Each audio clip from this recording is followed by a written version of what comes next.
আগামীকাল বায়োডাটা নিয়ে আসবো, অবশ্যই আপনার জন্য নয় মিস, আমার শ্বশুর মশাইয়ের মেয়ের জন্য। আমি আবার সোজাসাপটা কথা বলতে পছন্দ করি। আপনার উত্তরও যেন হ্যাঁ হয়।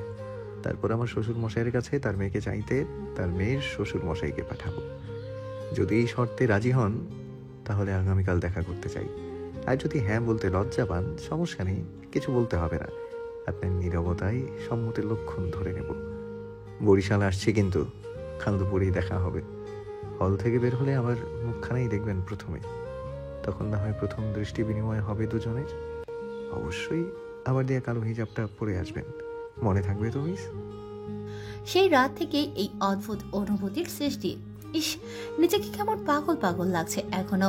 বাংলায় বহুল চর্চিত একটা কথা আছে, সময় এবং স্রোত কখনো কারো জন্য অপেক্ষা করে না। সময়ের পরিক্রমায় দীর্ঘ 1 মাস কেটে গিয়েছে। আজকে নোভার ব্যবহারিক পরীক্ষার শেষ দিন, সেই সাথে এসএসসি পরীক্ষারও বিদায় দিন। কয়েকটা পরীক্ষা খারাপ হয়েছিল তার, কিন্তু ইমদাদকে জানানোর পর সে হিসেব করে তার জিপিএ নির্ধারণ করে ফেলেছে। জিপিএ 4.65 থেকে 4.75 এর মধ্যেই তার থাকবে। তবে ব্যবহারিক বিষয়ের জন্য পয়েন্ট কিছু ওঠানামা করতে পারে, তাকে বিচলিত হতে নিষেধ করেছে। অথচ নোভা অবাক, এমন রেজাল্ট হবে তার? এটা তো তার জন্য দুঃস্বপ্ন ছিল। ফোত করে দীর্ঘশ্বাস টানল। ব্যবহারিক পরীক্ষার জন্য হলের বাইরে দাঁড়ানো। তোমাকে আজ ইমদাদের কথা বলতেই হবে। উসখুস করছিল কিভাবে এই কথা জানাবে। না জানি এই মেয়ে এখন কেমন রিয়াকশন দেয় তাকে। ব্যবহারিক পরীক্ষা শুরু হতে এখনো 30 মিনিট আছে। আজকে তার বাবা নেই, তোমার সাথেও তার বাবা ভাই কেউ নেই, দুজনেই একা। তাই আজ উন্মুক্ত দুজন। কিন্তু তোমাকে বলতে হবে, নয়তো একা ইমদাদের সাথে দেখা সম্ভব নয়। সে তো লজ্জায় মরে যাবে। অনেক সাহস নিয়ে তোমার সামনে দাঁড়ালো। নুভা শুকনো ঢোক গিলল, তারপর বলে উঠল, তমা, তোর মনে আছে সাজেশন দিয়েছিলাম তোকে? আসলে ওই সাজেশন আমাকে একজন দিয়েছিল, তার সাথে আমার মোবাইলে পরিচয় হয়েছে। খালামণির বিকাশের টাকা ভুল করে সেই ছেলের ফোনে চলে গিয়েছিল। তারপর ছেলেটা নিজ থেকেই টাকা ফেরত দিয়েছিল। সেই ছেলেটাই আমাকে এতদিন গাইড করতো, হোম টিউটরের মতো আমাকে সাহায্য করেছে পড়াশোনার ক্ষেত্রে। তমা সন্দিগ্ধ দৃষ্টিতে তাকালো। ও আচ্ছা, নেক্সট। নুভা লাজুক ভঙ্গিতে বলে উঠল, আসলে ছেলেটা আজকে দেখা করবে বলেছে। ঢাকা থেকে তারা রওনা দিয়ে ফেলেছে অলরেডি। এখন আমাকে বলার কি দরকার? একেবারে বিয়ে করে বাচ্চা কাচ্চা সমেত আমার সামনে এসে বলতি। ওইটা ভালো ছিল না? নুভা ভেবাচাকা খেল, লজ্জায় তোমার দিকে তাকাতে পারল না। তমা কপট রাগ দেখালো, বলে উঠল, এইভাবে আমার চোখের নিচ দিয়ে এত দূর, অথচ আমি কিছুই জানি না। আমি সত্যি তোর বেস্ট ফ্রেন্ড মনে হয় না। যাই হোক, এটা আমার বড় ব্যর্থতা রে নিশাত। তবে দোয়া করবো তুই ভালো থাকিস। সরি, আসলে আমি ভয়ে বলিনি তোকে। তমা জবাবে আর কিছু বলল না, শুধু জিজ্ঞেস করলো, কখন আসবে? পরীক্ষা শেষ প্রায় 30 মিনিট। তমা 30 মিনিট অপেক্ষা করেই হাঁসফাঁস করছে। নুভার দিকে ভ্রু কুঁচকে বলল, কিরে, তোর হাফ জামাই কখন আসবে? তোমার এহেন সম্বোধন শুনে নুভা নির্বাক। এই মেয়ে তারে আজ লজ্জা দিয়ে দিয়েই মারবে। কিন্তু নুভা এই মুহূর্তের কিঞ্চিত বিচলিত। দুপুর 12টায় শেষ মেসেজ পাঠিয়েছে ইমদাদ। তখন তারা বরিশাল প্রবেশ করেছে বলে জানিয়েছে। নুভার ব্যবহারিক সকাল 10টা থেকে। ইমদাদ 1টার মধ্যেই তাদের হলের সামনে থাকবে বলে তাকে শেষ মেসেজে বলেছে। এরপর আর কোনো মেসেজ আসেনি। সেও আর কোনো মেসেজ পাঠাতে পারেনি, হলে ছিল বলে। নুভা ইমদাদের নাম্বারে কয়েকটা মেসেজ পাঠালো। মেসেজের জবাব না পেয়ে শেষে কল দিল। তমাও বেশ চিন্তিত, উদ্বিগ্ন গলায় বলল, এখন কিন্তু দুপুর 1:30 বাজে, তাহলে এখন আসছে না কেন? নুভা জবাবে কিছু বলতে পারল না।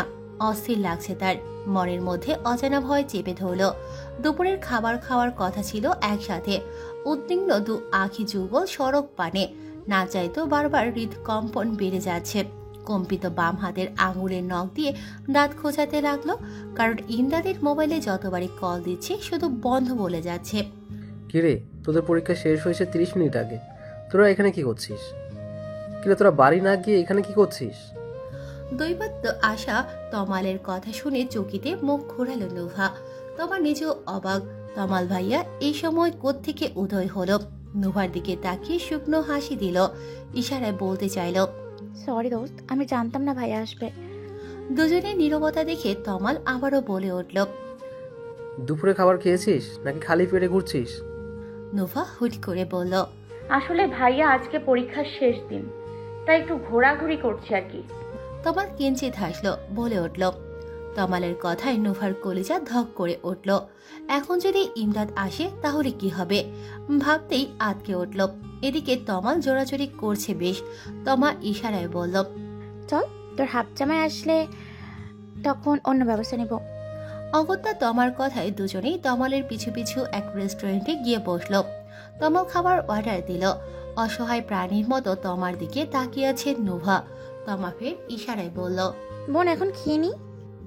অবশ্য তখন ঘড়িতে 2:40 বেজে গিয়েছে। খিদেও পেয়েছে তার, কিন্তু অস্থিরতায় খাবার গিলতেও পারছে না। তমা খাবার খেয়ে হাত ধোয়ার জন্য বেসিনে গেল। নোভা খুব ধীরে ধীরে হাত নাড়িয়ে যাচ্ছে। মনটা ভীষণ অস্থির। তমাল তার সামনে বসে থাকায় নিজের মোবাইলটাও বের করতে পারছে না।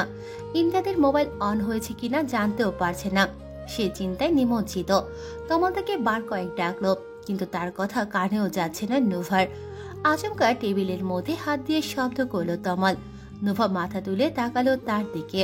তমাল মাথা নাড়িয়ে বলল, নিশাত, তোমার কি হয়েছে? খাচ্ছ না কেন? কোনো কিছু নিয়ে আপসেট? নোভা থতমত খেল। তড়িৎ বলল, না ভাইয়া, তেমন কিছু না। পরীক্ষা শেষ, স্কুল জীবনের ছুটি, তার জন্য একটু মন খারাপ আর কি। তমাল সন্ধিহান দৃষ্টিতে তাকালো, কিন্তু মুখে কিছুই বলল না। রেস্টুরেন্টের কর্নারে তমাল নোভাকে একসাথে বসা দেখলেন। সেই থেকেই রাগে ফুঁসে উঠলেন জাফর মির্জা। আমার পোলা বিয়ার প্রস্তাব দিয়ে হাত ধরতে চাইছে দেখা এ মাইয়ার হাতে ফসকা পড়ছিল। হ্যার লাইকে আমার পোলার গায়ে হাত তুলছে। এত কিছুর পরেও আমি পোলার মুখের দিকে চাইয়া এ মাইয়ার জন্য বিয়ার প্রস্তাব দিছিলাম। কিন্তু মাইয়ার বাপ আমি বিয়ার জন্য কইছিলাম বলে আমারে কত কথা কইল। গাঁজা ব্যবসায়ী ছেলের সাথে কিসের বিয়া দিমু? যেই ছেলের বাপের চরিত্রের ঠিক নাই সেই ছেলের লগে বিয়া? বড়ই হাসির কথা কইছি নাকি আমি? আর এখন এই মাইয়া বাতার নিয়ে রঙ্গনীলা করে যে বাপে চোখে দেখে না। রেস্টুরেন্ট মালিক জমির উদ্দিনকে উদ্দেশ্য করে বলে উঠল জাফর মির্জা। জমির উদ্দিন ব্যঙ্গাত্মক হাসি দিলেন। নিশাতের দিকে আঙুল তুলে বললেন, এই মায়াটার কথা বলতেছেন? এর আগেও আইছে মেলাবার এ পোলার লোকে আমার রেস্টুরেন্টে। আজকাল মায়াকেও চরিত্র আসেনি, সবগুলোই এমন। আপনি একটা কাজ করেন, মায়ার বাপরে কল দেন। মায়ার রঙ্গলীলা দেখান বাপরে, তয় বাপ সিধা হইব। জাফর মির্জা নিজের ফোন বাহির করে আগে কয়েকটা ছবি তুললেন, তারপর কল দিলেন। কিন্তু ওপাশ থেকে কোনো রেসপন্স পেলেন না। রাগে ক্ষুব্ধ হয়ে হাতের ফোনে বাড়ি মারলেন। মধ্যাহ্নের দ্বীপ্রহর শেষ হয়েছে অনেক আগে। ঘড়ির কাঁটায় এখন বিকেল 4টা ছুঁই ছুঁই। তমাল আচমকা আশায় তমা বাধ্য হয়ে ফিরে গিয়েছে ভাইয়ের সাথে। নোভা অন্য অজুহাত দিয়ে রয়ে গেছে। দুপুর 2টো থেকে এখন বিকেল 4টা। বিগত 2 ঘন্টা ধরে পার্কের এক কোণে গুটিসুটি মেরে বসে আছে। মোবাইল থেকে অনবরত ইমদাদের নাম্বারে কল দিয়ে যাচ্ছে, কিন্তু ওপাশ থেকে বারবার একই স্বর ভেসে আসে, আপনার ডায়ালকৃত নাম্বারটি এই মুহূর্তে বন্ধ আছে। যতবার এই স্বর শুনতে পাচ্ছে ততবার তার কলিজা ধক করে উঠছে। প্রায় 2 ঘন্টা হতে চলল, কিন্তু ইমদাদের কোনো খবর নেই। কত শত মেসেজ কল পাঠিয়েছে, তার কোনো হিসেব নেই। ইচ্ছে করছে চিৎকার করে কাঁদতে তার। ইমদাদ, আপনি কোথায়? প্লিজ আসুন না, আপনার বোকা পাখি অপেক্ষা করছে তো। একবার বলুন না আপনি কোথায়। আর কত অপেক্ষা করাবেন? অপেক্ষার প্রহর শেষ হয়েও কেন শেষ হচ্ছে না জানেন? আমার খুব কষ্ট হচ্ছে, আর সহ্য করতে পারছি না।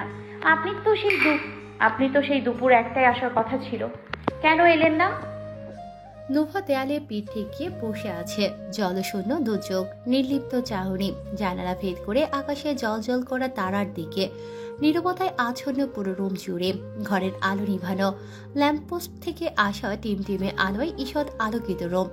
রুবি হতাশার সুর তুলল। নোভা দুঠোঁট কিঞ্চিত ভাগ করে নিঃশ্বাস ছাড়ল।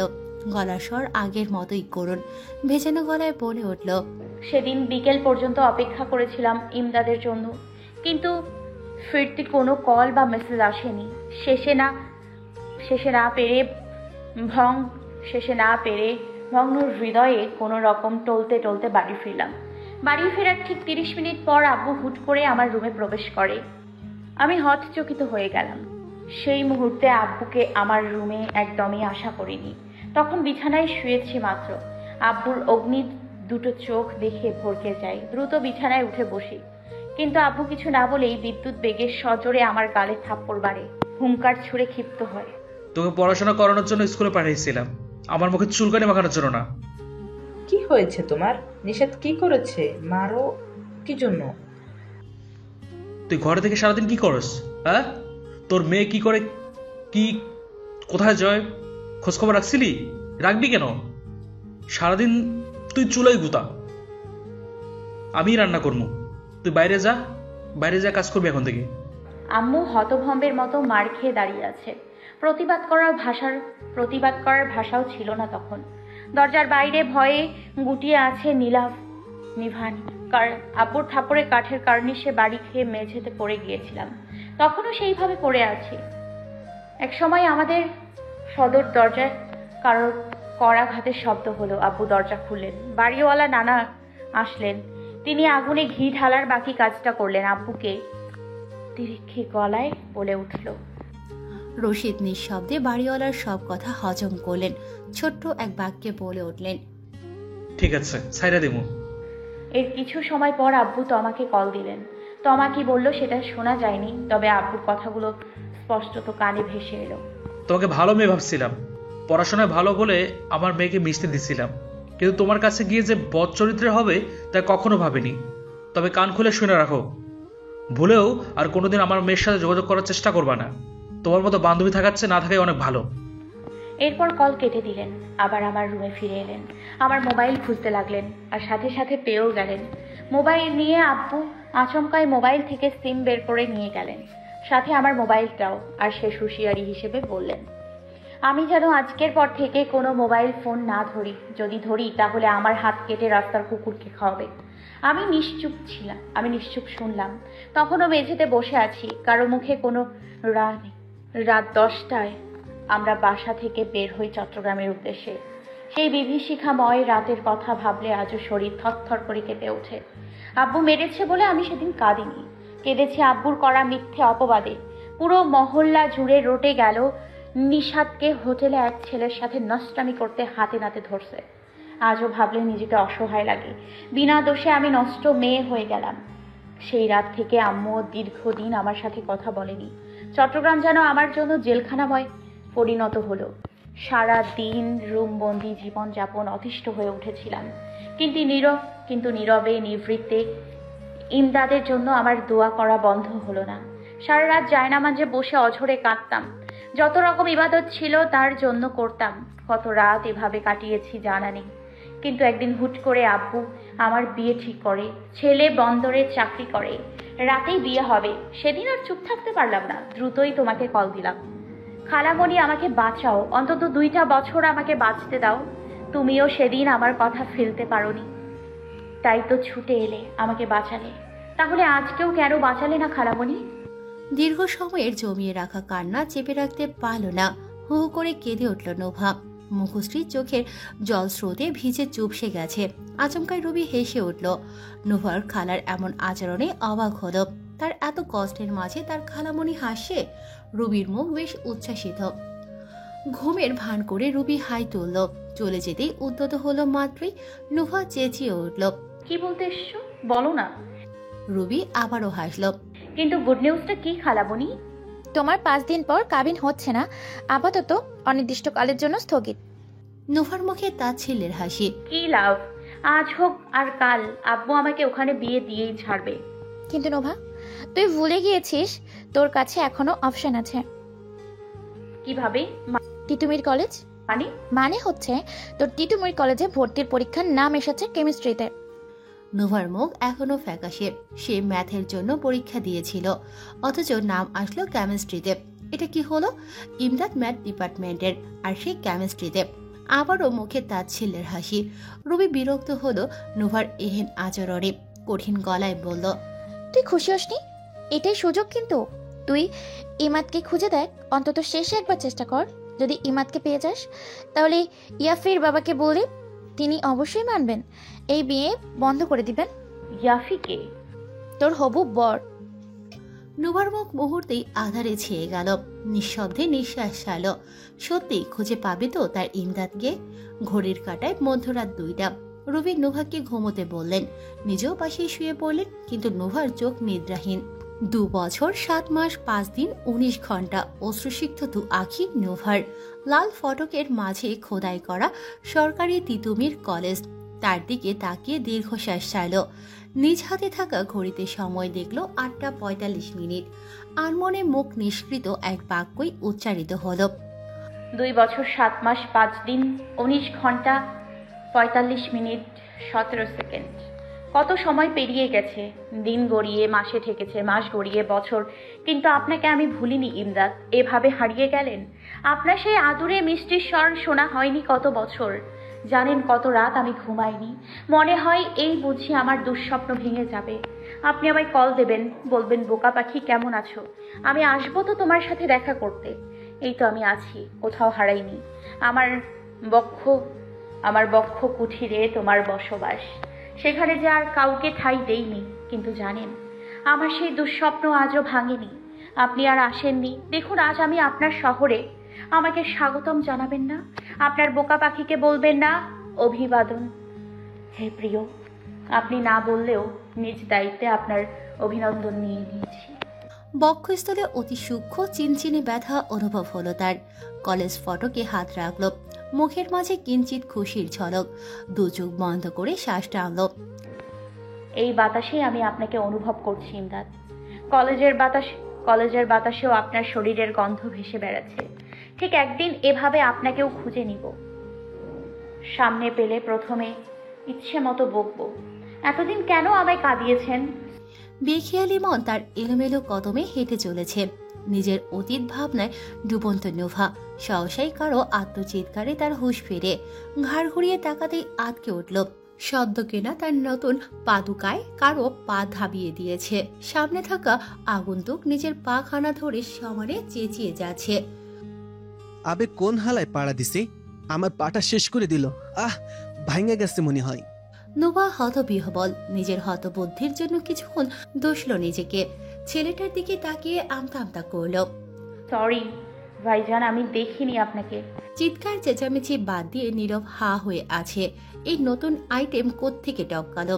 সোজা ভাইজান? তাকে দেখতে কি সিনিয়র লাগে নাকি? কপট রাগ দেখালো। চোখ কোথায় রাখো? আসমানে নাকি বাড়িতে রাইখা আইছো? আসলে ভাইজান, আমি বুঝতে পারিনি যে। নীরবের চোখ কপালে। কিছু সময় নিজেকে গালে ছুঁল নির্বুদ্ধিতার জন্য। ফোঁত করে শ্বাস ছাড়ল। নোভার আপাত মস্তক ভালো করে লক্ষ্য করল। গায়ে ফিরোজা বর্ণের অবয়া, সাথে কালো হিজাবে মুখমণ্ডল পুরো আবৃত। শুধু কালো ভ্রুজোড়ার সাথে 2 চোখ কিঞ্চিত উন্মুক্ত। পায়ে মেরুন রঙের স্লিপার। এই স্লিপার দিয়ে তাকে পাড়া দিয়েছে। কি সাংঘাতিক ব্যাপার! সন্ধ্যা দৃষ্টি তার। নতুন নাকি? নোভা শুকনো ঢোক গিল ভয়ে। এখন তাকে যদি ট্যাগ দেয়, কিংবা যদি সবার সামনে অপমান করে, নিজ মনে দোয়া পড়ল। আমতা আমতা করে জবাব দিল, জি। নাম কি? নিশাত নুভা। কোন বিভাগ? কেমিস্ট্রি 1ম বর্ষ। নীরব নিজের গলার স্বর বেশ টেনে বলল, আচ্ছা, 1ম বর্ষ। আমার ইয়ারে। কিন্তু ভাইজান ডাকলা কোন দুঃখে? আহ বলে দীর্ঘশ্বাস ছাড়ল সে। ফের বলে উঠল, আজকে প্রথম আসছো? নোভা কিঞ্চিত মাথা নাড়ালো। নীরব হেসে উঠল। ফের বলে উঠল, ক্লাস চেনো তো আমাদের? নোভা চুপ করে থাকলো কিছু সময়। তারপর বলে উঠল, ভবন এক বিজ্ঞান ভবন। না চিনলেও চিনে নেবেন, ধন্যবাদ। নীরব আরো কিছু বলতে নিতেই নোভা তড়িৎ পায়ের কদম বাড়ালো সামনের দিকে। নীরব পেছন থেকে বার কয়েক ডাকলো, কিন্তু নোভা পেছনে তাকাইনি আর। ক্লাসে প্রবেশ করার পূর্বে আচমকাই থমকে দাঁড়ালো। কিঞ্চিত দূর থেকে গিটারের শব্দে সুর তুলে কেউ গেয়ে উঠল, আমি জানি কোনো একদিন কোনো এক নতুন ভোরে দেখা হবে আমাদের আবার এক স্বপ্নের শহরে।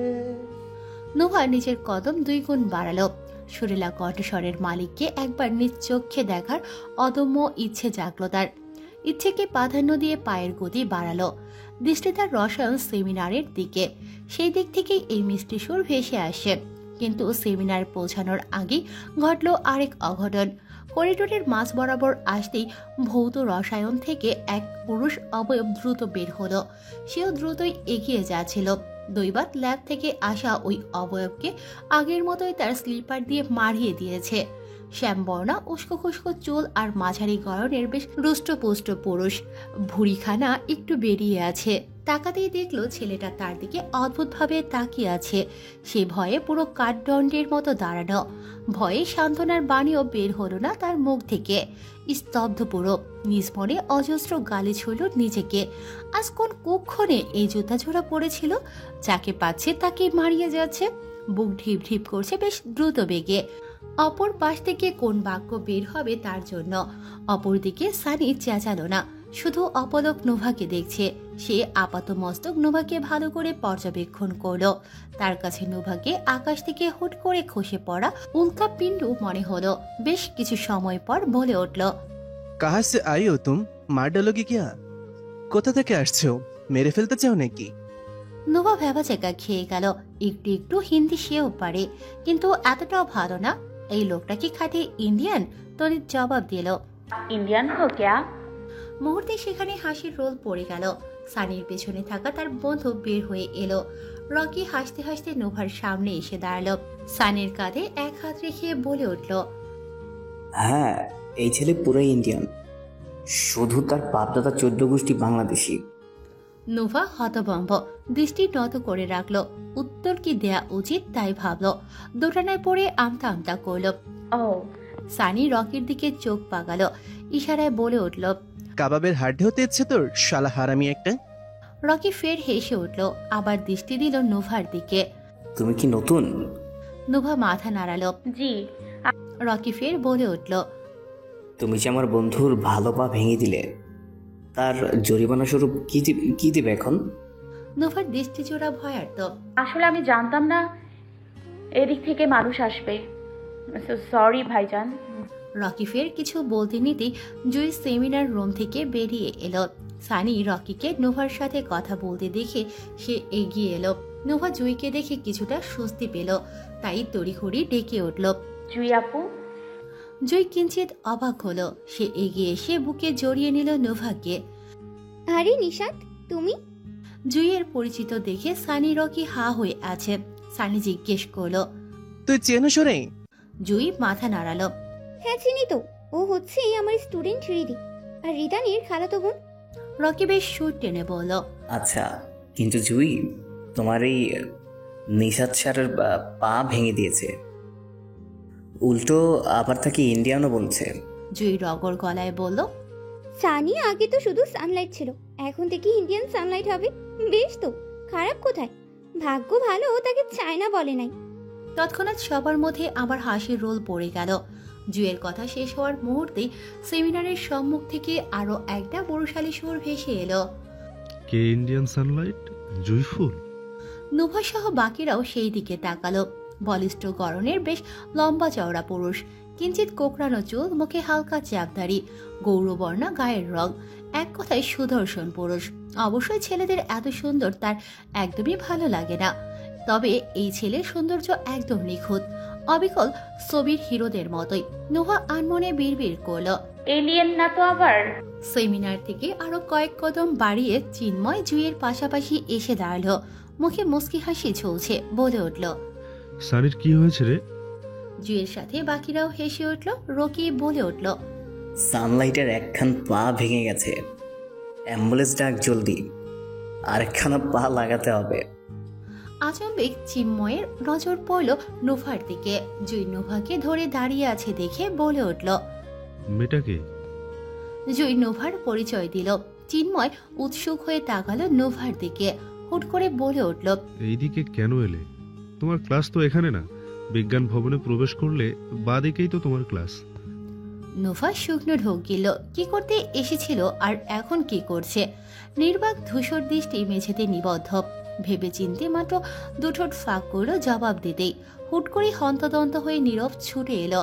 কাপা কাপা গলায় বলে উঠল, নিশাত, তোমাকে এই জন্যই বলেছিলাম তুমি ক্লাস চেনো। দেখেছো এখন ক্লাস না চিনে তুমি কোন বিপদে পড়েছো। নোভা কিছু বলার জন্য খুঁজেই পেল না, অথচ সে ওই সুরেলা গায়ককে এক পলক দেখতে এসেছিল। এখন তার সাথে কি থেকে কি হয়ে গেল। নীরব নোভার হয়ে সরি বলল সানিকে। সানি হা হয়ে আছে, ইশারায় নীরবকে জিজ্ঞেস করলো, তোমার ক্রাশ নাকি? নীরব লাজুক রাঙানো হাসি দিল। সানি সহ বাকিরা যা বোঝার বুঝে নিল। সানি গলা খাকারি দিল। নোভার উদ্দেশ্য বললে উঠল, যাও, আজকের জন্য মাফ করে দিলাম।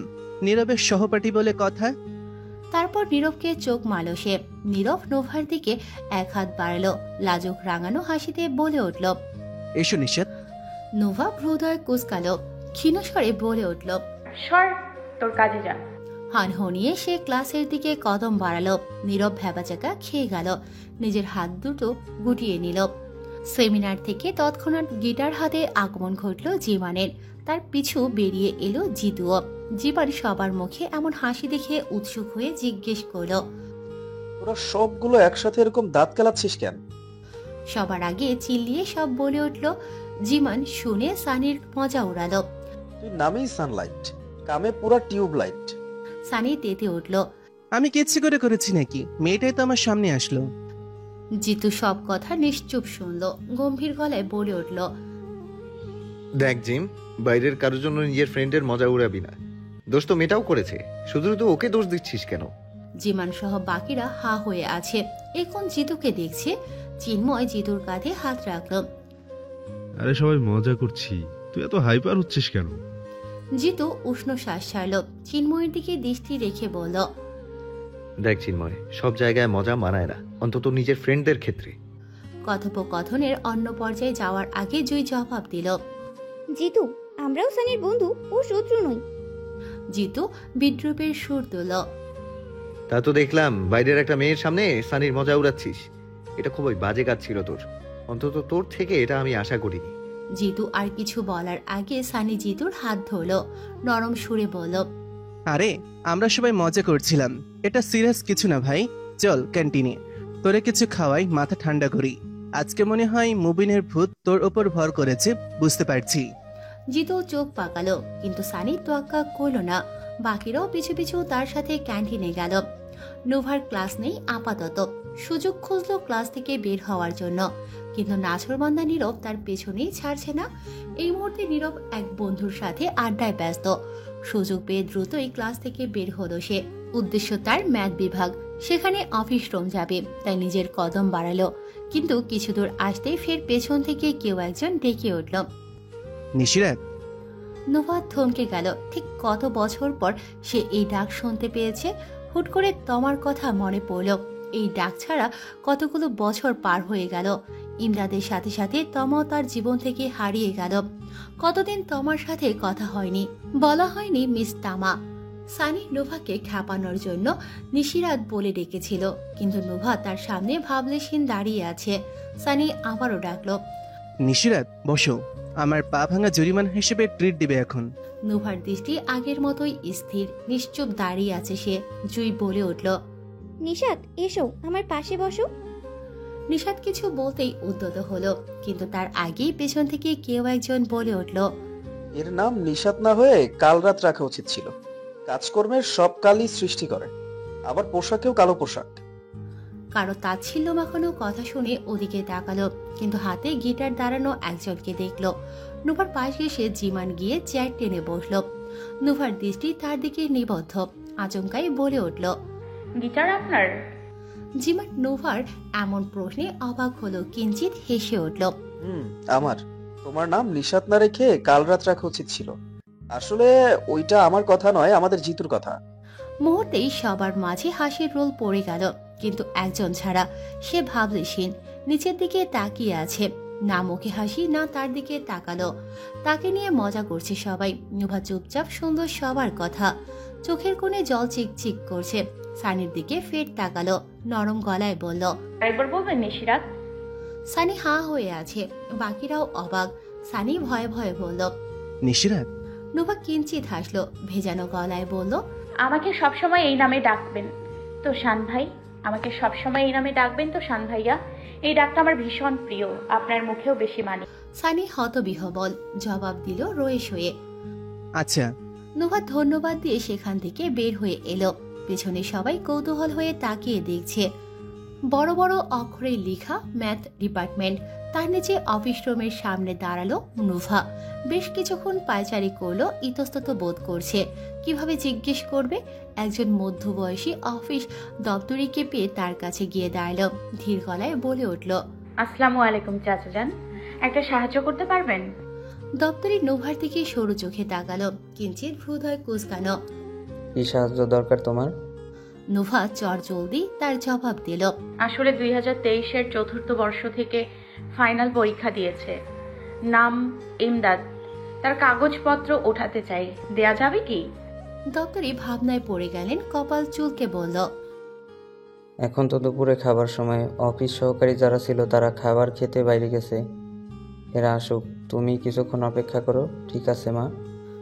নোভা কিঞ্চিত মাথা নাড়ালো, আচ্ছা বলে পাশে রাখা বেঞ্চিতে গিয়ে বসলো। কিছুটা ভয়ে আছে, কোন ফাঁকে আবার নীরব এসে হাজির হয়ে যায়।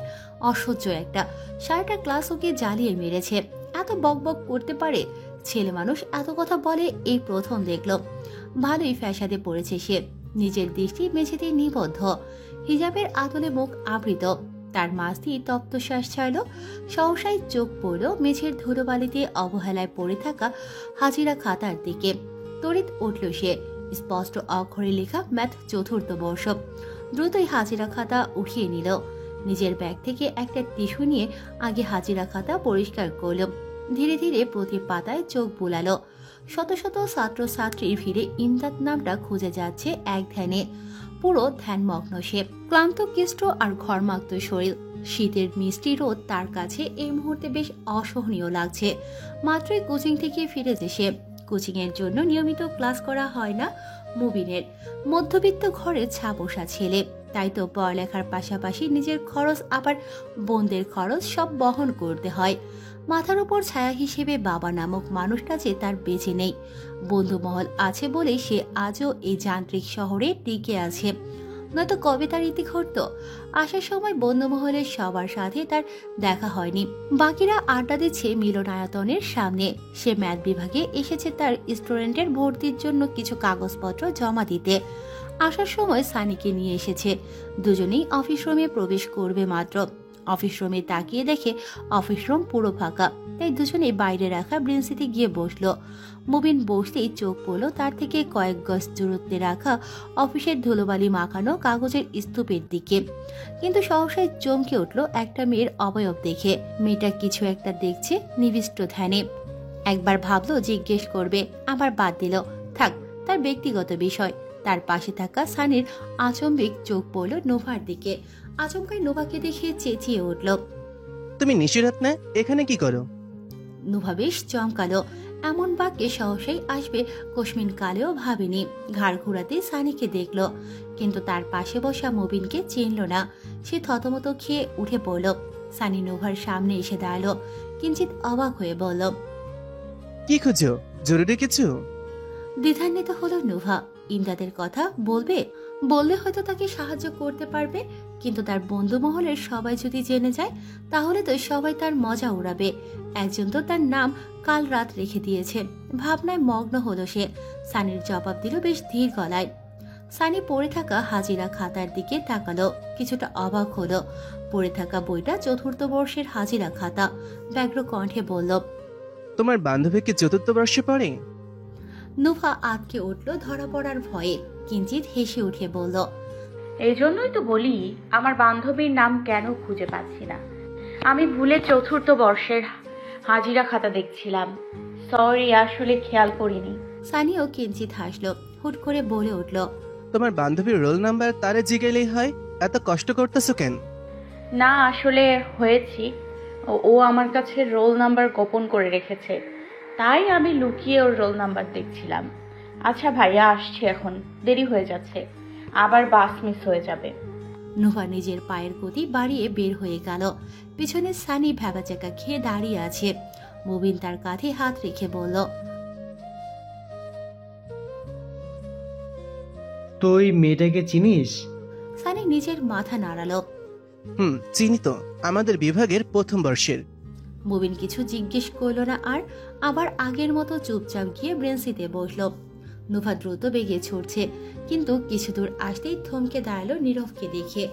এখন তাকে দেখলে পিছু নেবে, বক বক করে তার কানের পোকা খাবে, তাই গাছের আড়াল হয়ে দাঁড়ালো। নীরব বাসের সামনে দাঁড়ানো, বারবার ঘড়িতে সময় দেখছে, এদিক ওদিক কয়েকবার তাকালো। নিভৃতে নুভাকে খুঁজে যাচ্ছে। এই মেয়ে আচমকাই কোথায় গায়েব হলো, খুঁজে না পেয়ে অবশেষে বাসে উঠে বসলো। নীরব বাসে উঠতেই নুভা স্বস্তির নিঃশ্বাস ফেল। গাছের আড়াল থেকে তড়িঘড়ি বের হলো, কিন্তু বের হতে চোখ পড়ল সামনের গাছের গুড়ির দিকে। সেখানে বসে আছে জিতু। তার ভাষ্যমতে এই ছেলে প্রচুর অহংকারী, দেখতে শুধু সুদর্শন, গৌরবর্ণের, বেশ লম্বা চওড়া বলিষ্ঠকরণ, লম্বাটে মুখ, তবে মুখ ভর্তি খোঁচা খোঁচা দাড়ি, নির্ঘাত শেভ করেনি অনেকদিন। মাথার চুলও কেমন উস্কো খুস্কো, চুলের যত্নও নেয় না। জেল তেল ব্যবহার করলেই তো পারে, তাহলে হয়তো একটু সুদর্শনের পাশাপাশি মানুষও লাগতো। টাকা পয়সা নেই নাকি, কিন্তু দেখতে তো গরিব মনে হয় না। তবে সুদর্শন হলেও ওই চিন্ময়ের চেয়ে অনেক কম। তার উপর চিন্ময় এই ছেলের মতো এত অহংকারীও নয়। সে নিজ মনে অজস্র ট্যাগ দিল জিতুকে, অথচ জিতু ভাবলেশীন। পাশে মানুষ আছে না নেই তার জানা নেই। গাছের গুড়ির নিচে বসে আছে নিবিষ্ট মনে, মোবাইল ফোনে দৃষ্টি নিবদ্ধ তার। নুহা তাকে দেখে মনে মনে ভেঙচি কাটল। নুহা সামনের দিকে তার কদম বাড়াতেই জিতু তার মাথা তুলল, সন্ধিয়ান দৃষ্টি দিল নুভার দিকে। কলেজ ভার্সিটিতে ছাত্রছাত্রী পড়তে আসে জানে, কিন্তু বন জঙ্গলে ঘুরে বেড়ানো, গাছের পেছনে লুকিয়ে থাকা বড়বিড়াল কোত্থেকে আসলো? এই কাল রাত আবার ভূতনি নয় তো? ইয়া মাবুদ! সে চিন্ময়কে কল দিল। চিন্ময় রিসিভ করতে জিতু বলে উঠল, হিরো, একটা মজার ঘটনা শুনবি? চিন্ময়ের মধ্যে কোনো উচ্ছ্বাস দেখা গেল না, তার গলার স্বর কাঁপছে। ভেজানো গলায় বলল, একটু আসবি, তোর সাথে কিছু কথা আছে। জিতু যা বোঝার বুঝে নিল, দ্রুতই ছুটল তার বন্ধুর কাছে। নুভা বাসে উঠে নিজ ভাবনায় নিমগ্ন। যে লক্ষ্য নিয়ে এসেছে আদৌ তা পূরণ হবে তো তার? কি হবে তার যদি ইমদাদকে খুঁজে না পায়? ফোট করে দীর্ঘশ্বাস ছাড়ে। রুবিকে কল দিল, কিন্তু কল রিসিভ হলো না। মনটা বেশ খারাপ। বাসের সিটে হেলান দিয়ে শুয়ে আছে। মাঝে মাঝে দু চোখ মুদে যায় আপনা আপনি, আবার মেলে তাকায় বাইরের দিকে। ঢাকা শহরে তীব্র যানজটে হাঁসফাঁস করছে সবাই। প্রতি মিনিটে বাস দাঁড়িয়ে পড়ে। এত যানজট, 10 মিনিটের রাস্তা যেতেই সময় লাগে 1 ঘন্টা। সময় যেন ফুরায় না তার। বাস দাঁড়িয়ে আছে, সামনে বিশাল জ্যাম। সে নেমে পড়ল। বাকিটা পথ রিস্কায় যাবে। রিস্কা খুঁজতে সে রাস্তার এক পাশে দাঁড়ালো, কিন্তু তার দু চোখ আটকে গেল একটা দৃশ্য দেখে। মধ্যবয়সী এক সুদর্শন পুরুষ লোক, যার সাথে বিবাদে লিপ্ত চিন্ময়। তার থেকে কিঞ্চিত দূরে দাঁড়ানো জিতু, জিমান দুজনেই। নুভা অবাক হলো, মধ্যবয়সী লোকের সাথে চিন্ময় এভাবে রুক্ষ ভাষায় কথা বলছে, অথচ পাশে বসা এরা কেমন বন্ধু। না নিষেধ করছে না বাধা দিচ্ছে। সে এগিয়ে গেল। এমন আচরণ একদমই পছন্দ নয় তার। সে সামনে যেতেই বলতো লোকটা চিন্ময়ের বাবা। হয়তো ব্যক্তিগত কোনো বিষয় নিয়ে তাদের মধ্যে দ্বন্দ্ব চলছে, তাই আর এত ঘাটল না। পুনরায় ফিরে যেতে চাইল, কিন্তু হুট করে তার সামনে জিতু এসে দাঁড়ালো। রক্তিম অক্ষি যুগল, গলার স্বরও কেমন রুষ্ট। এই যে মিস কালরাত, এখানে আপনার কি কাজ? গোয়েন্দাগিরি করছেন আমাদের পেছনে? তা উদ্দেশ্যটা কি জানতে পারি? নুভা যেন আকাশ থেকে পড়ল। সে তো এমনি এসেছিল। এই ছেলের মুখে জন্মের সময় মধু দেয় নাই নির্ঘাত, নয়তো কথাগুলো এত ঝাঁঝালো হতো না, একটু মিষ্টি হতো। কেমন তেরা তেরা কথা বলে, সুন্দর করে কথা বলতে জানে না বোধ হয়। নুফার নিশ্চুপতায় জিতুর রাগ থরথর করে পারল। ফের বলে উঠল, শোনো কালরাত, মেয়ে বলে তোমায় ছেড়ে দেবো এটা স্বপ্নেও ভেবো না। নুভার চোয়ালদয় শক্ত হয়ে গেল মুহূর্তেই। সেও তিরিক্ষি গলায় জবাব দিল, উড়ন চণ্ডী, আজব তো, আমি কি করেছি? এটা কি? এখানে কেন এসেছো? নুভা চারিপাশে চোখ বোলালো, ফের বলে উঠল, আগে এটা বলবেন তো, এখানে কোথাও লেখা আছে এই জায়গায় জনসাধারণের প্রবেশ নিষেধ? যদি লেখা থাকতো তাহলে কখনোই আসতাম না। জিতু আবার উত্তপ্ত বাক্য ছোড়ার আগে জীবনতাকে আটকালো। জীবনতাকে শান্ত হতে বলল। এরপর নোভাকে উদ্দেশ্য করে বলল, কাল রাত, সরি, আসলে মুখ থেকে বের হয়ে গেছে। নিশাত, এখন যেহেতু তুমি দেখেছো তাই তোমাকে কিছু সত্যি কথা বলি, মনোযোগ দিয়ে শোনো। তবে কারোর সাথে শেয়ার করো না এই ব্যাপারগুলো, তাহলে চিন্ময়ের সমস্যা হবে। যাকে দেখছো চিন্ময়ের সাথে, সে হচ্ছে তার বাবা। আসলে তার মা স্বাভাবিক নয়, মানসিক প্রতিবন্ধী। তাই চিন্ময়ের জন্মের কিছুদিন পর ওর বাবা দ্বিতীয় বিয়ে করে। তার মাকে তখন নানাভাবে নির্যাতন করতো তার বাবা। এই কথা তার মামা জানার পর তার মাকে একবারের জন্য নিজের বাড়িতে নিয়ে আসে। সেই ছোট্ট থেকে চিন্ময় মামা বাড়িতে থাকে। তার বাবা মায়ের আজও ডিভোর্স হয়নি, কিন্তু তারা দীর্ঘ বছর আলাদা একে অপর থেকে। তার বাবার দ্বিতীয় সংসারে কোনো ছেলে নেই, শুধু 2 মেয়ে। এত বছর পর বাবার কোনো খোঁজ ছিল না, কিন্তু এখন হুট করে এসে নিজের ছেলেকে নিয়ে যেতে চায়। চিন্ময়ের মামা ঢাকা সেন্ট্রাল থানার ওসি। তিনি চিন্ময়ের সাথে নিজের মেয়ের বিয়ে ঠিক করে রেখেছেন। বিয়ে হলে চিন্ময় পুরোপুরি তার মামার আয়ত্তে থাকবে। এজন্যই তার বাবা তাকে নিতে এত জোর জবরদস্তি করছে, কারণ তিনি চান না চিন্ময় তার মামার মেয়েকে বিয়ে করুক। তিনি নিজের বন্ধুর মেয়ের সাথে তাকে বিয়ে দিবেন, প্রয়োজনে তার সমস্ত সম্পত্তি দিয়ে দিবেন, তবু চিন্ময়কে নিয়ে যেতে চান। কিন্তু চিন্ময় যেতে অপারগ তার সাথে, কারণ তার শৈশব কৈশোর কেটেছে বাবাহীন, যখন তার সবচেয়ে বেশি প্রয়োজন ছিল। অথচ সেই সময় ছিল তার দুঃস্বপ্নের মতো। তার মামা যদি এসব বিষয়ে জানে, অনেক ঝামেলা বেঁধে যাবে। তাই বলছি কি নিশাত, তুমি কলেজে কিংবা আমাদের বন্ধুদের কারোর সাথে শেয়ার করো না প্লিজ। আসলে চিন্ময়কে বাইরে থেকে দেখলে বোঝাই যায় না যে তার ভেতরটা যে এতটা শূন্য বালুচর। ছেলেটা কষ্ট পুষে রাখে, কারোর সাথে শেয়ার করে না, কারোর সান্ত্বনাও সে নিতে পারে না। তাই আমরা চুপচাপ দেখি। নুফা নিস্তব্ধ। সত্যি তো, সব মানুষকে বাইরে থেকে কেমন সুখী মনে হয়, কিন্তু ভেতরটা হয় অন্যরকম। যান্ত্রিক শহরের রাতগুলো দিনের আলোর মতোই, চারিদিকে শব্দ আর আলোকসজ্জায় আলোকিত। রাতের আধারে ছিঁড়ে ফোটা নেই কোথাও। নুফা নিথর শরীর নিয়ে চারিগা এলিয়ে বসে আছে, দৃষ্টিজোড়া দূর আকাশে জল করা তারার দিকে। নিজেকে বড্ড অসহায় মনে হচ্ছে। আর কতদিন নিজেকে ধরে রাখবে সে? সময় যে ফুরিয়ে যাচ্ছে দ্রুত, অথচ আজও তার ইমদাদকে খুঁজে পেল না। হতাশায় আচ্ছন্ন, দীর্ঘশ্বাসে ভারী হয়ে আছে বক্ষস্থল। রুবি রাতের খাবারের জন্য ডাকতে এসে চৌঘাটে দাঁড়িয়ে পড়ল। নুভাকে বিমর্ষ দেখে নিজের মনটাও ভারী হয়ে উঠল। কিভাবে মেয়েটাকে সত্যিটা বলবে? মাত্র কয়েকদিন হাতে সময় আছে। ইয়াফির বাবা দ্রুত বিয়ের আয়োজন করতে বলেছেন। ওনার মায়ের অসুস্থতা বেড়ে গিয়েছে, তাই তো তোড়জোড় শুরু করেছেন। বিয়ের রিসেপশনের আয়োজন পরে করবেন, কোনো জাঁকজমকপূর্ণ আয়োজন থাকবে না এখন। মসজিদে বিয়ে পড়াবেন, এরপর সোজা নুভাকে নিয়ে যাবেন তাদের বাড়ি। এই চরম সত্যি কথাটা মেয়েটাকে আদৌ এখনো বলা সম্ভব? নিজের চেয়েও মেয়েটার জন্য বড্ড আফসোস হয়। তার সাধ্য থাকলে তিনি ঠিকই চেষ্টা করতেন মেয়েটার মুখে হাসি ফুটাতে। নুভার পাশ ঘেঁষে দাঁড়ালেন, মাথায় হাত রাখলেন, নরম সুরে ডাকলেন, নুহা। চটজলদি নুভা ঘাড় ঘোরালো। রুবিকে দেখে কিঞ্চিত অবাক হলো। কি হয়েছে খালামণি, কিছু বলবে? রুবির মুখে ঈষৎ হাসি। নুভা আলতো করে মাথা নাড়ালো। না খালামণি, তবে হাজিরা খাতায় 3টা ইমদাদ পেয়েছি। ইমদাদুল হক কাজী, ইমদাদুল হক জাকি, ইমদাদ আহমেদ সৈকত, শেখ ইমদাদ ফারবেজ।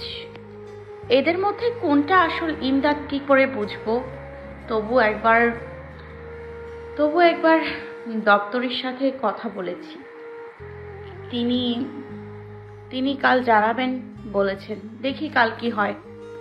রুবির মুখে আধার নামলো। ফের মেয়েটা কষ্ট পাবে না, সে ওই ছেলের দেখা পাবে না, এই বিয়ে বন্ধ হবে। শুধুমাত্র মেয়েটাকে চিন্তামুক্ত রাখতে মিথ্যের আশ্রয় নিতে হয়েছে, কিন্তু আর কত? এবার তো সব সামনাসামনি হবে। কি যে হবে মেয়েটার? নুভার মাথায় আলতো করে হাত বুলালো আবার। নুভার হতশ্রী দৃষ্টিজোড়া খালার দিকে নিবদ্ধ। হুট করে বলে উঠল, আচ্ছা খালামণি, আমি ইমদাদকে খুঁজে পেলে তুমি সত্যি এই বিয়ে ভাঙতে পারবে? রুবি শুকনো ঢোক গেল। আজকের দিন পেরোলেই আর কটা দিন আছে মেয়েটার বিয়ের, আর সে ভাঙবে বিয়ে? আদৌ সম্ভব এখন? নিঃশব্দে নিঃশ্বাস ছাড়ল। রুবির জবাব না পেয়ে নুভা ফের হতাশ হলো, নির্বাক দৃষ্টি খালার দিকে। খালামণি কিছু বলো না কেন, পারবে না ভাঙতে? রুবি আবারও কপটার আশ্রয় নিল, মুখে কিঞ্চিত হাসি ঝুলালো, ফের বলে উঠল। নুভা নিজ মনে ভরসা পেল, সে আগামীকাল খুঁজে আনবেই, এটাই তার মূল লক্ষ্য এখন। চটজলদি খাবার খেতে গেল, দ্রুতই খেয়ে আবার নিজের রুমে ফিরে এলো। অতর্কণে ঈষৎ হাসি, আকাশপানে মুখ রেখে বলে উঠল, জানেন ইমদাদ, আপনি আসবেন বলে কাটিয়েছে পুরো দ্বীপ্রহর। বেলা বয়ে গেছে নীরবে, আমি টেরই পাইনি।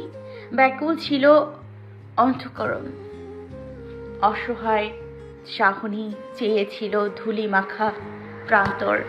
কত রাত ঘুমাইনি, খুঁজে বেড়াই আনমনে দ্বীপ্রহরের বেলাতে আজও পুরী মর্মদহরি। দিন শেষে মাস গড়ালো, বছর এলো টপকে। অপেক্ষা যে হয়নি শেষ, সময় গেল থমকে। সূচনাতে ছিল সমাপ্তি, এক বিষাদময় ইতি। বলা হয়নি কোনো কথা, রচিত হয়নি রূপকথা। তবু চাই ভালোবাসতে, আপন করে রাখতে। মেঘা, শুভাশ্রী। ক্লাস শুরু হওয়ার বেশ সময় আগেই এসেছে নোভা। ম্যাথ ডিপার্টমেন্টের সামনে দাঁড়ানো। দপ্তরি চাচাকে আজকে ফের জিজ্ঞেস করলো, কিন্তু তিনি অফিসে যেতে বলল। সে দপ্তরি চাচাকে চকচকে 200 টাকার একটা নোট দিল।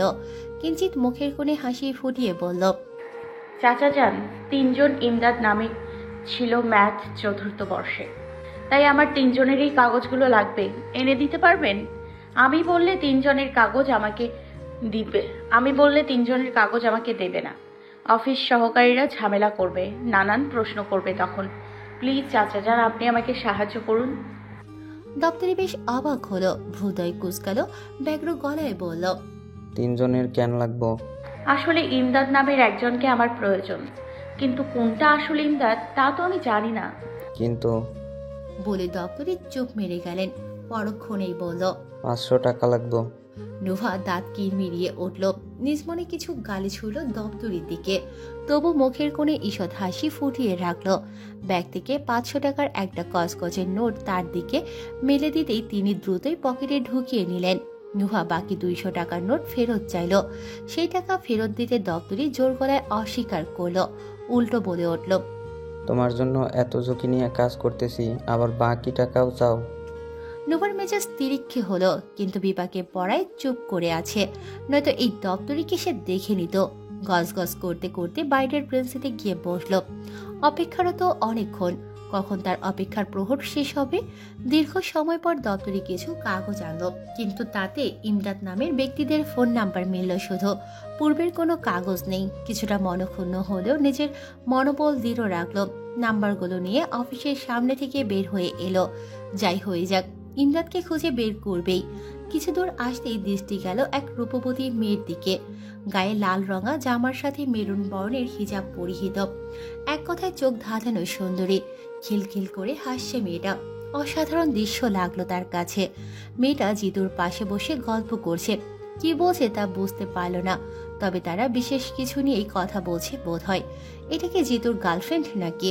হতে পারে, যেভাবে কথা বলছে দূর থেকে তাই মনে হয়। এর আগে তো তাকে দেখেনি সে, তবে এই ছেলে এখানেও মুঠোফোনের দিকে দৃষ্টি নিবদ্ধ রেখেছে। শুধু মাথা নাড়িয়ে মেয়েটার সাথে কথা বলছে। মেয়ের সাথে কথা বলতে লজ্জা পায় নাকি? মোটেও না, একদমই লজ্জা পায় না। তার সাথে কেমন রুক্ষ ভাষায় আচরণ করেছে, তখন দেখে তো মনে হয়নি লজ্জা পায়। এই জিতুর ডিম মনে হয় আসলেই এমন। ভেঙচি কাটলো নিজ মনে, জিতু ফিতু। নোভা যেতেই জিতুর চোখ পড়ল তার যাওয়ার দিকে।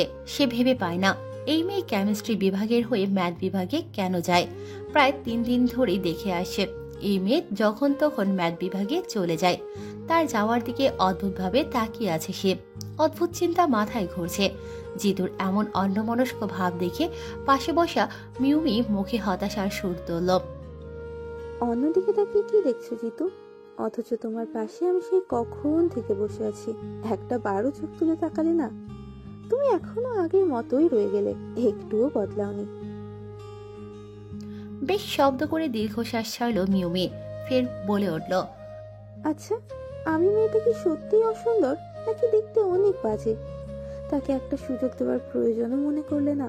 তোমার জন্য আজও বিয়ের পিড়িতে বসিনি আমি, কত বিয়ে নাকচ করেছি। আজও তোমার আশায় দিন গুনি, কতবার বলেছি ভালোবাসি তোমাকে, তাও একবারও মুখ তুলে চাইলে না বলো। তোমার জন্য সবচেয়ে স্টাইলিশ মেয়েটাও আজকে নিজেকে হিজাবে আবৃত করেছে। যে মেয়েটা চুল খোলা রেখে মুখে কৃত্রিম সাজসজ্জায় নিজেকে মাতিয়ে রাখতো, সেই মেয়েটা আজ সাজতেই ভুলে গেছে। অথচ তুমি তাকে কখনো মনের একটা কোণেও জায়গা দিলে না। ভালোবাসার সংজ্ঞা তো আমার থেকে তুমিই ভালো জানো, বলো। তাও একটা সুযোগ দিলে না, বড্ড আফসোস থাকবে আমার জীবনে। তোমার হৃদগহীনে আমার জন্য কখনো ফুল ফোটেনি, এত কাছে থেকেও তোমার ভালোবাসা পাইনি। মাঝে মাঝে না বড্ড অবাক হয়ে জানো, তুমি এমন একজনকে ভালোবাসলে। যাই হোক, কিন্তু এখন তো তুমি ঠিকই বিয়ে পিড়িতে বসছো। যদি অন্য একটা মেয়েকে সুযোগ দিতে পারো, তাহলে সেই সুযোগটা আমাকে দিলে দোষটা কোথায় জিতু? দীর্ঘ সময় পর জিতু নিজের মাথা তুলল, তীক্ষ্ণ দৃষ্টি মিউমির দিকে, মুখের কোণে ঈষৎ হাসি, তাচ্ছিল্যের সুরে বলল, সৌন্দর্য। এই সৌন্দর্য যদি ভালোবাসার মুখ্য কারণ হতো, তাহলে ভার্সিটির সবচেয়ে সুদর্শন ছেলে চিন্ময় কখনোই শ্যামবর নামের প্রেমে পড়তো না। তাও সেই স্কুল জীবন থেকেই নিজের মন গহীনে ওই একটা মেয়ের ছবি আগলে রাখতো না। রাতের পর রাত তাকে নিয়ে কবিতা লিখতো না। কিন্তু তার ভাগ্য সহায়হীন নয়, বিধায় আজও মুখ ফুটে বলতে পারেনি সে। আর তার থেকেও বড় উদাহরণ তো তুমি মিউমি, যে তোমার রূপের অনরে শত পুরুষের ঘুম হারাম হয়। তাদের কথা না হয় বাদই দিলাম, কিন্তু তোমার কাজিন ফুফাতো ভাই 6টা বছর ধরে তোমার অপেক্ষায় বসে আছে, অথচ তুমি আমার জন্য অপেক্ষা করছো। তাহলে তুমি কেন তাকে মেনে নিচ্ছ না? সেও তো একটা সুযোগ পাওয়ার যোগ্য। মিউমি, তুমি ভালো করেই জানো আমি সবসময় সোজা সাপটা কথা বলতেই পছন্দ করি। তাই আবারও বলছি, তুমি সত্যিই রূপসী, কিন্তু বিশ্বাস করো, তোমার রূপে আমি কখনো মুগ্ধ হইনি, না কখনো আমি তোমাকে অনুভব করেছি। এই কথাগুলো 4 বছর আগেই বলা হয়েছিল তোমাকে। তারপরে তুমি কিভাবে আমার থেকে সুযোগ আশা করো? আমি আশ্চর্য হই ভাবতেই। মুখের কোণে তাচ্ছিল্যের হাসি জিতুর, ফের বলে উঠল, আমাদের বন্ধু মহলে প্রবেশ করার সময় তোমাকে একটা প্রতিজ্ঞা বাক্য বলা হয়েছিল। বন্ধুত্বের খাতিরে তুমি আমাদের বন্ধু মহলে আসবে, তবে এর বাইরে আর কোনো কথা হবে না। এই বাক্যটা ভুলে গেলে কিভাবে? আমি তো ভাবতেই পারছি না। আর রইল আমার বিয়ের কথা, আমাকে দেখি কি মনে হয় আমি খুব উল্লাসিত, বিয়ের জন্য মুখিয়ে আছি? না, তার এসবের কিছুই না। শুধু আমার প্রিয় মানুষের শেষ ইচ্ছে পূরণ করছি, এর থেকে বেশি কিছু নয়। আসছি, ভালো থেকো মিউমি।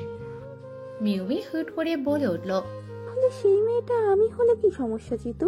আমাকে ভালোবাসতে হবে না, স্ত্রীর অধিকার দিতে হবে না, শুধু তোমার পাশে থাকার অধিকারটুকু দাও।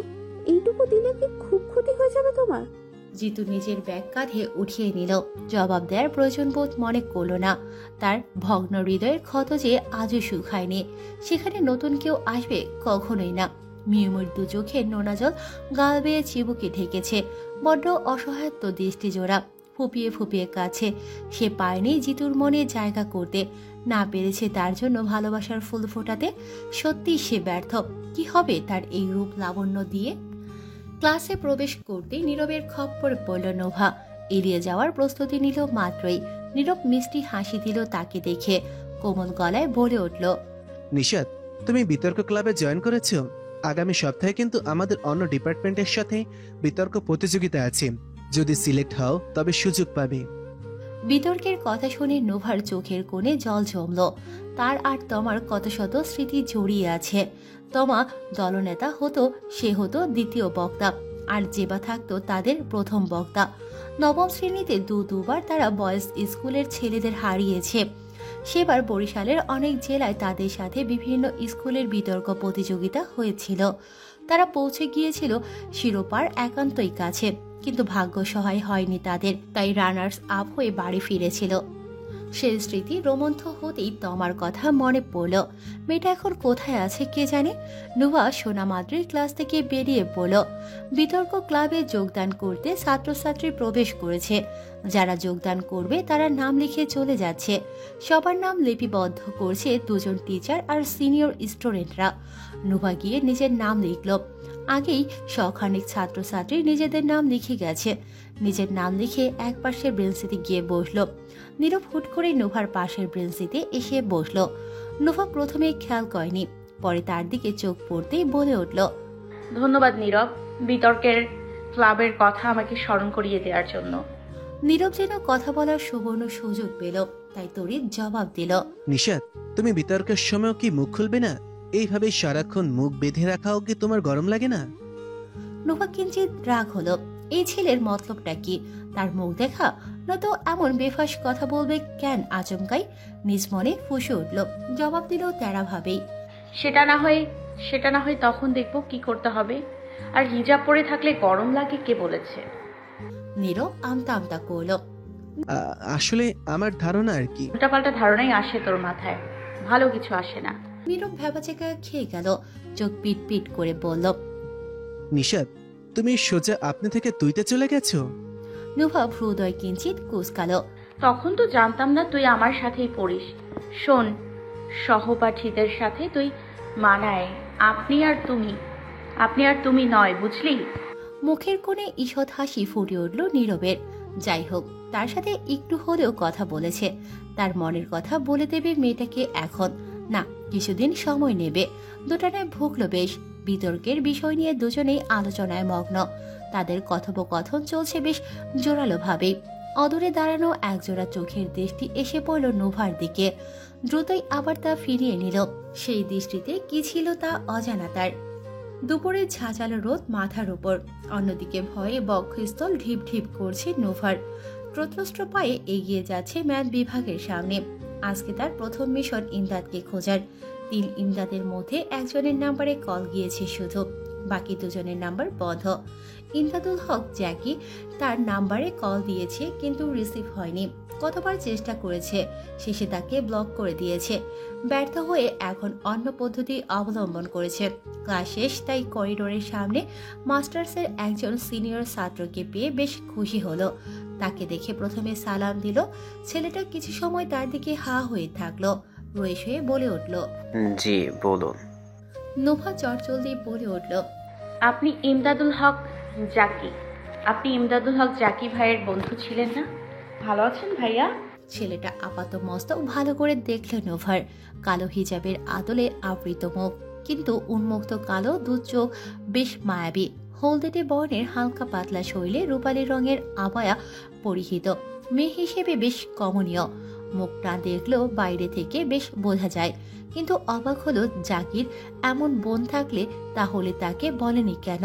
কিঞ্চিত রাগ হলো তার, নরম গলায় বলল, তুমি জাকিরের কি হও? নোভা কিছুটা সাহস পেল, এতক্ষণ ভয়ে কাঠ হয়েছিল। অবশেষে একজনকে পেল যে ইমদাদ হক জাকিকে চেনে। দ্রুতই জবাব দিল, আমি তার খালাতো বোন, ভাইকে একটু ডেকে দেবেন? ছেলেটা আরো কিছু বলতে চেয়েও বলল না। জাকির এমন সুন্দর বোন আছে আজ জানল, আগে তো বলেনি তাদের। সে নোভাকে দাঁড়াতে বলে ভেতরে গেল।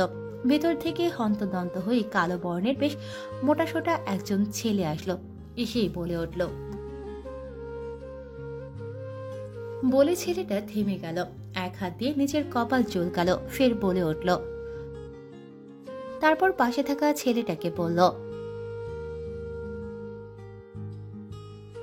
নোভা অস্বস্তিতে ডুবে আছে। কি বলবে এখন, আর কিভাবে বা বলবে? বেশ ভেবে চিনতে বলল, ভাইয়া আসলে আমার একজন বান্ধবী আছে, সে বরিশাল থেকে এসছে। সে নাকি আপনাকে চেনে, তাই একটা মিথ্যে বলেছি। আমি আপনার খালাতো বোন। ছেলেটা আবারও কপাল চুলকালো। নোভার দিকে কেমন অদ্ভুত দৃষ্টিতে তাকিয়ে আছে। নোভা ভয়ে থরথর করে কাঁপছে। ছেলেটার চাহনি কেমন, তার অস্বস্তি লাগছে বেশ। হুট করে জাকি বলে উঠল,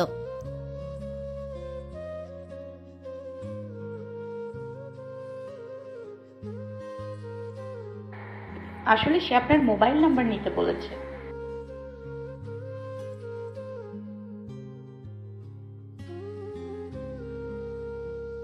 নোভার ধরা পড়ার ভয়ে আমতা আমতা করল, না ভাইয়া, আসলে সে লজ্জা পায়, তাই আমাকে পাঠিয়েছে।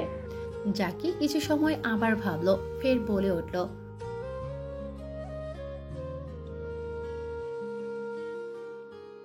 নোভার দৃষ্টি মেঝেতে নিবদ্ধ। অস্বস্তিতে ফের ডুবে হাবুডুবু খাচ্ছে। উত্তর দিতেও কেমন এলোমেলো হয়ে যাচ্ছে। তার মন বলছে এ তার ইমদাদ নয়, তার কথা এমন হতেই পারে না। জাকির কথা মতো কোনো ভালো লাগা কাজ করছে না, উল্টো কেমন যেন বৃষ্টি অনুভূতি হচ্ছে তার। মাথা না তুলে বলল, আচ্ছা তাহলে আমি আসছি ভাইয়া, নাম্বার না হয় আজকে থাক, আমার বান্ধবীকে বলবো আপনার সাথে দেখা করতে। জাকি পথ আগলে দাঁড়ালো নোভার। দণ্ড পাড়ে দেখিয়ে হেসে উঠল, গলার সুরও বেশ নরম। বলল,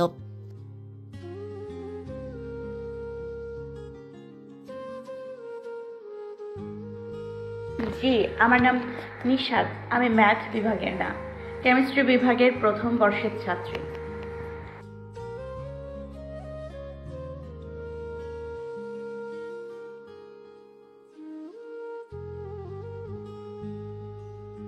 নুভা যেতে চাইল না। তার কাছে কেমন অদ্ভুত লাগছে। সে তো ইমদাদকে চেনেই না। কেউ মিথ্যে বলেও ধরতে পারবে না। তার মন বলছে ফিরে যেতে, কিন্তু জাকি নাছোড়বান্দা। সে নুভার পথ আগলে দাঁড়িয়েই আছে। নুভা ধীর কদমে পা বাড়ালো জাকির সাথে। সামনে কি আছে জানা নেই তার। ভেতরের দিকে যতই যাচ্ছে ভয়ে আটকে উঠছে। এক জনশূন্য নির্জন দিকে যাচ্ছে তারা। এটা উদ্ভিদবিদ্যা বিভাগের পেছনের দিক, কিন্তু এদিকে কেন নিয়ে যাচ্ছে বুঝলো না। কিছু দূর আসতেই দেখলো পাশে জনশূন্য ক্লাস। নুভা আটকে উঠল ভয়ে। এবার সে বাইরে ঠায় দাঁড়িয়ে পড়ল। জাকি আকুল ভরা কণ্ঠে বলল,